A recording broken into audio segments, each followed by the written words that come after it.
I think so many young kids feel that way about the followers and engagement, the likes, and they tie it to their self-worth. And if they don't get that engagement, it emotionally messes with them. So what advice would you give to people on the internet right now who are constantly on Instagram or Twitter or wherever it is, TikTok, and it affects them? The advice I would give them, they're not going to listen to. Don't be on it. It's completely get off of it, erase it, delete the account as a whole. Don't just, I'm going to delete the app. That's the biggest thing I hear. When you come back out 3 days later. I'm going to take a break. Yeah, bro, come on. Like, forget about it. Sometimes I do certain posts if I want it to be very personal, but I don't have it on my phone. My assistant does. So I'll be like, hey, like, let me, I don't know, tweet Lil Nas X or something. And so I'll do that from myself. And then sometimes I'll like see something and I'll be like, oh, wow. Oh my God. And then I'm like, holy, what am I doing? I'm scrolling. What is this? And then I literally, I'm like, get this away from me. I say it every time, which is really funny. But you know what it is, man? One, it's also a different era. So when social media started to become a thing, I was 17. This is 2007. I remember this because I remember watching the Dark Knight was coming out and everybody was going to hate on what's his face for being Joker, Heath Ledger. And I thought he was going to do great, and he did, and that was awesome. And so I just remember Ashton Kutcher had like the most amount of followers. Yes, on Twitter. It was a million. Yeah, it was like, it was a big deal. It was such a thing. Was he the first one to a million or something? Yeah. And so this was for me. It kind of happened later, right? Like I didn't really catch myself like online like all the time until like 20, 21. So I was a little older. But what I'm saying is these kids are literally born with a phone in their hands. So it's difficult, because so much of their socializing actually isn't really even in person. And when they are in person, they're still on their phones.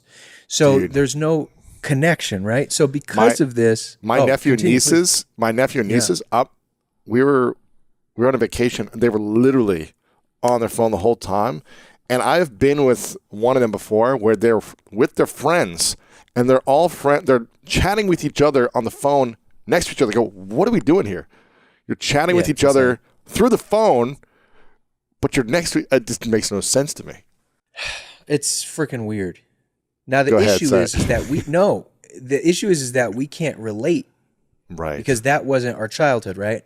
So in many ways, even though it's definitely not healthy, there's things that we can relate to about kids, right? Like, I don't know, you're in 7th or 8th grade and you're in your first kind of real relationship and you've been dating for like 3 weeks and it's amazing. And then this guy or girl breaks your heart. And then you go home and you act a certain way and your parents find out and the parents are like, oh, don't worry. Like, you're going to be over this. And you're like, you don't understand. And it's like, no, I do understand. Like, this ain't like, but it's okay. Like, da-da-da. So, but we can't do the same thing when it comes to social media because we don't know what that's like. We haven't been there. We haven't been bullied online and in person. We haven't had a crush on somebody face to face and then accidentally liked, their picture. And it's like this thing. And then you know what I mean? Like there's a whole world of online bullying and just things that I can't understand and or put myself in if I was a kid. So I don't really know what I could say to a child that's constantly on social media. I will say it is, I do believe it is very similar to this guy or girl broke your heart. Like, you're going to be all right. Like, if you get off of this thing, like, you'll be okay. But our society's headed to the metaverse, dude. Augmented reality, next 10, 15 years, phones are going to be obsolete. Everybody's going to be wearing glasses. We're going to be having this conversation without any gear, any camera. It's crazy, which I think is good and bad. I think it's going to connect people in a very positive way. And there's also going to be repercussions for trolls. You're not just going to be able to say the most gnarly shit your mouth because you'll be banned from that person's metaverse or possibly reported and then deleted from the metaverse as a whole. It's funny. I almost sound like a conspiracy theorist. The metaverse. It's a real thing, bro. Look it up. For people listening, especially the younger generation that's saying, Bobby, this is great and all, advice to get off, but you made $30 million in a year. You've got your life now. You've got set up. You made your art an expression to the world because of the internet. Potentially, you're able to get it out there in a big 100%. way. So, for people that are trying to express themselves through their art, their business, their sports, whatever their talent is, their gift, and use the internet, how could they do it without wrecking their mental health, without wanting to commit suicide, without, feeling unworthy every moment of every day, and also use it as a powerful tool to advance their dreams? What a great question. I think in my previous statement, that was just to the average person, particularly, young kids, teenagers, but honestly, like even adults, like straight up. Course. If you want to be happier, Yeah. just get off the internet. Like, That's it. like do other, like, or at least these apps, these social media apps, which you're wasting your time in. When it comes to entertainment and dreams, which I totally get, you have to destroy yourself physically and mentally. If you really, truly, like, want to you have to be a psychopath, man. Like, all I did was music all the time. I didn't go to parties. I didn't drink. I didn't this. Not to say that you need to drink, but I didn't get drunk till I was 26, which is great. I mean, that's really cool. It's just maybe I was 25, but it's like that was my path. But it's just like, and I'm glad I did it. But what I'm saying is there's just certain things that I missed out on, opportunities, experiences, this, that. You have to be willing to do that. And you have to be on social media all the time. Now that's a real thing. If you want to blow up and you want to make it and you want to utilize this, this device to your advantage, you have to basically sacrifice your 20s. Here's a big thing, okay? If you are doing something where you truly do need education, of course, go get your diploma, do your thing. But if you're starting up a business, college, straight up, I'm going to tell you that you don't need it. This formal education is such bullshit, because you could be taking time and educating yourself, going out, getting in the field, whether you're interning, you're this, you're that, and making it happen rather than, because it's like, okay, here's another thing. Okay, cool.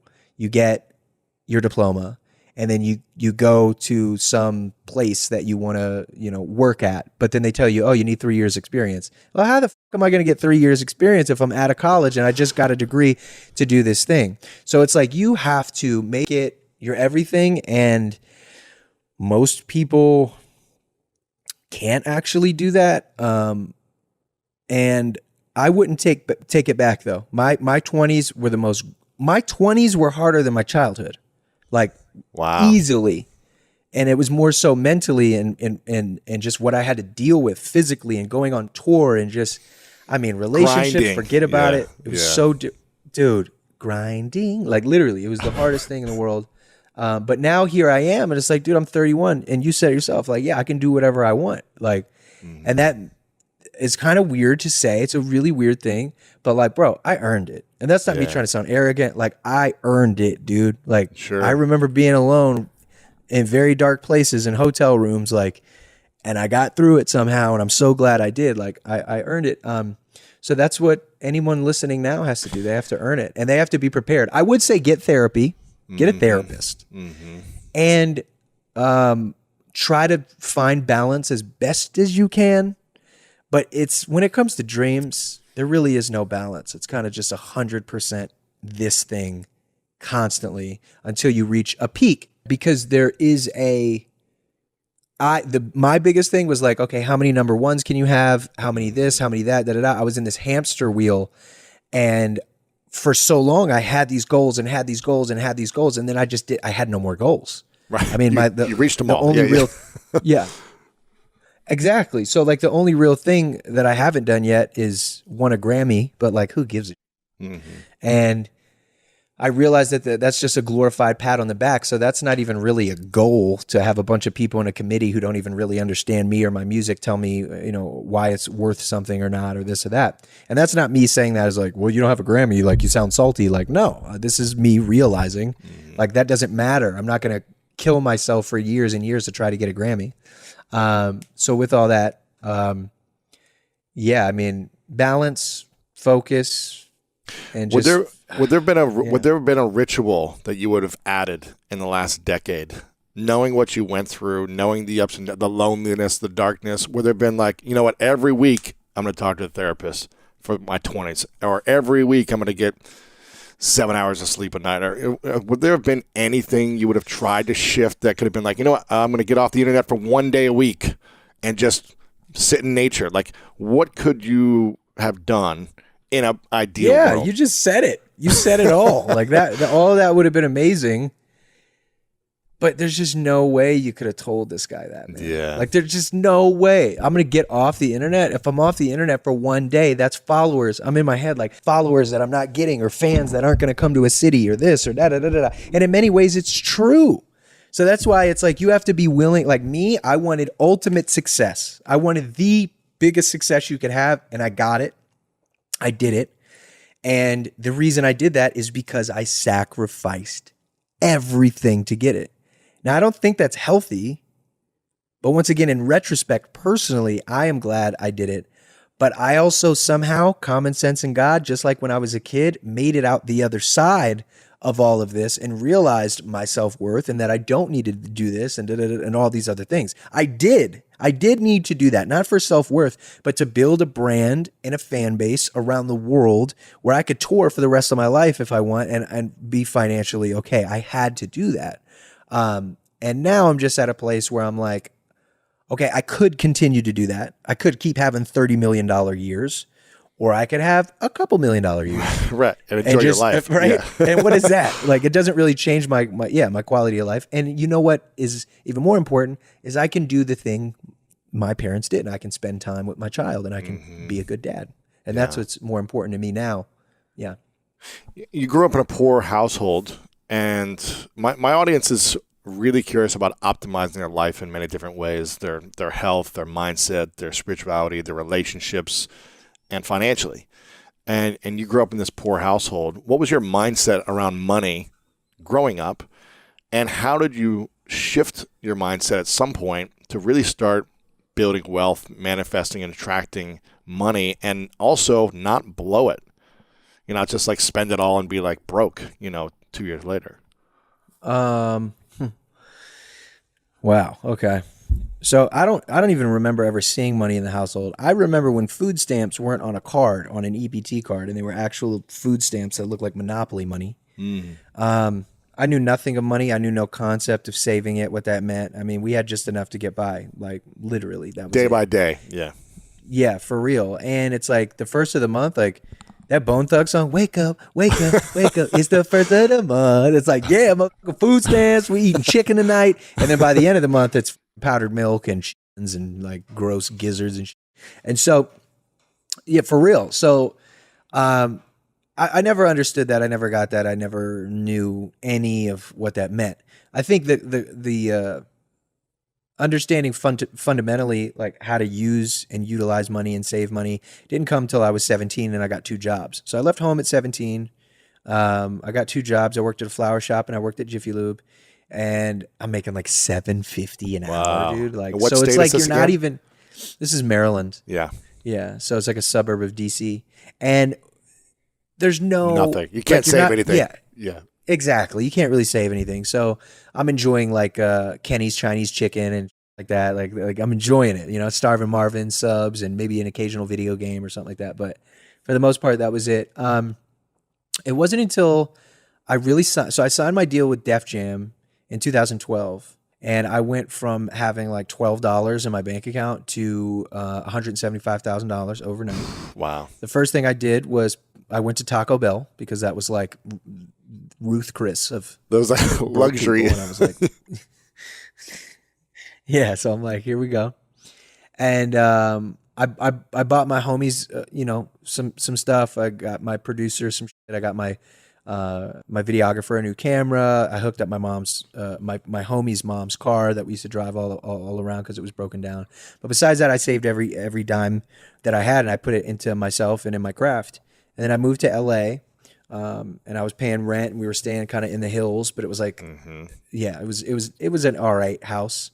And I did all that, and then I went on tour, and I literally it was just investing my money in myself. So I would pay for the merchandise. We'd haul it around in trash bags. We'd go to these shows. I'm selling these tickets.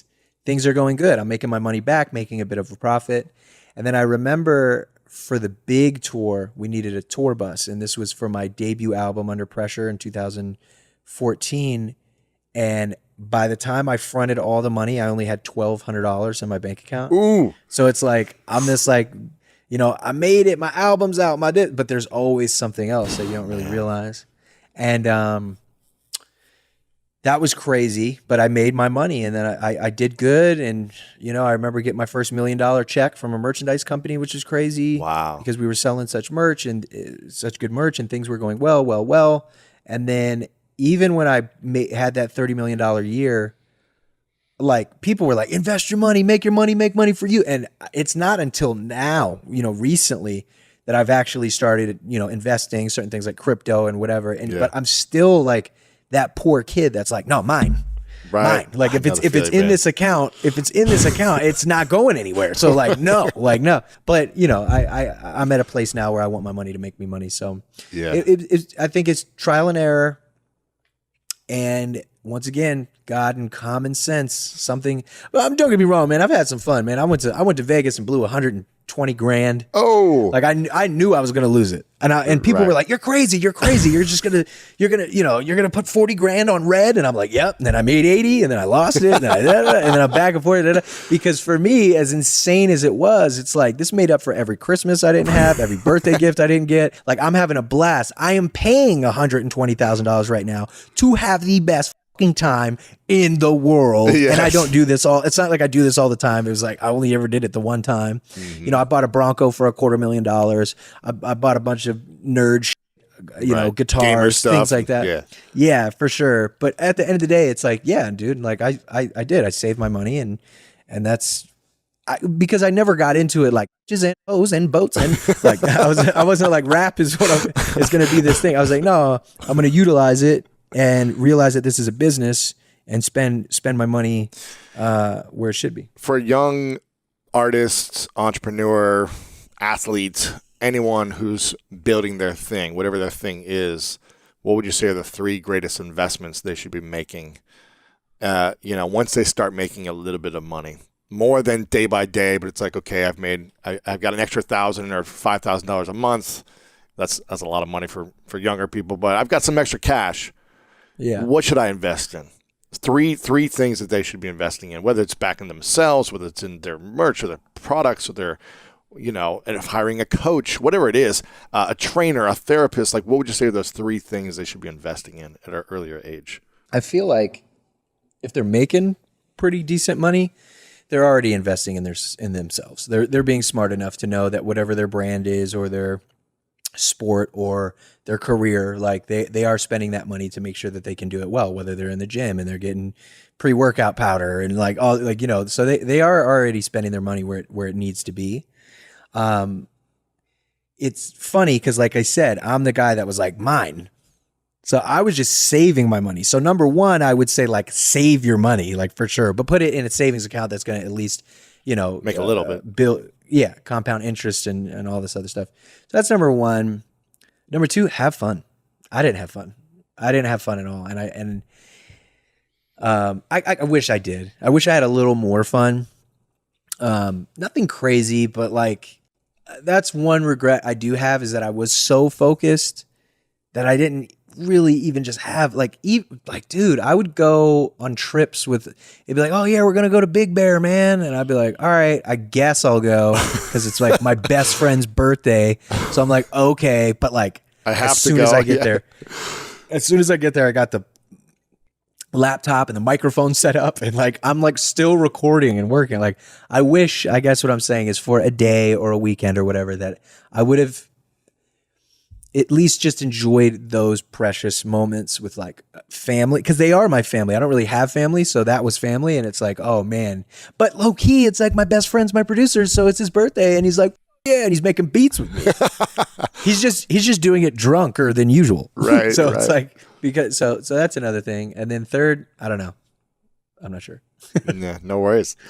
What do you think are the biggest lies around success that you wish people understood more? Because you've accomplished pretty much every goal there is for yourself, made the money, all the, platinum, 10 times, all this stuff. What's the biggest lies around success you wish people understood more? Well, one, it's all fleeting. So, the biggest cliche: money doesn't make you happiness. Success can't make you happy. Like, it's just so true. But at the same time, it's a bit of a double-edged sword because we all want to feel worthy. We all want to feel accomplished, and you have to, like, I want to be the best dad in the world. But as good of a father as I want to be, I still have my own dreams. And if I don't chase those dreams and follow those dreams even very responsibly to make sure that I'm making time, like, I'm not going to be happy. And if I'm not happy, I'm not going to be a good dad. So I would tell people, I mean, the biggest thing is, like, just do it because you love it. Like, if your goal or motivation is like money and success, you're not going to be happy. You'll be successful, but you won't necessarily be happy. So with music, my goal, for sure, I was like, I do want to make a bunch of money. I do want to be really famous. I do want this. But none of that mattered when I was writing my raps. None of that mattered when I was making beats. When I was actually in the studio with my friends, all that mattered is that we were creating something genuine from our heart. We were having fun. We were making the music we liked and loved. So whether it's a sport you love to play, don't just be like, oh, I'm going to be the best running back. Or, I don't know about sports. I'm going to be honest. I watch anime. But whatever that is, it's like, cool, but like, do you love the game? Is it just something that your dad like drilled you to do and you're like one of the baller brothers or whatever, like, do you love it? I mean, I'm not hating. Maybe they love it. I don't know, but I'm just, it's like Joe Jackson. It's like, do you really actually love this thing? So make sure whatever it is, you enjoy it. And honestly, you could enjoy making money. Like, that's a real thing. You could be like, I'm going to start an investment company and I'm going to this, and like, it gets me excited and I'm going to make people their money and make money from their money. And that, like, for sure, like, you can do that. But just know at the end of the day, okay, you got that money. Now what? When somebody's like, hey, what do you like to do? And you're like, make money? Like, come on, get the out of here. Like, you're going to sit down at a date. Cool. Yeah. You got the bread. You can take her to the, him or her to the nice restaurant. And then, but then what, fool? Like, do you like golf? Like, what do you want to go drive go-karts? Like, life is so much more than just this thing. So I would say, make sure you actually love what you're doing, or it's just, you're going to be miserable. Just not being accepted. I was never accepted, but I say in this book, you can't stand out and fit in at the same time. And so even though it was a difficult road, I am very happy that I went through it all, but I was trying to make other people happy.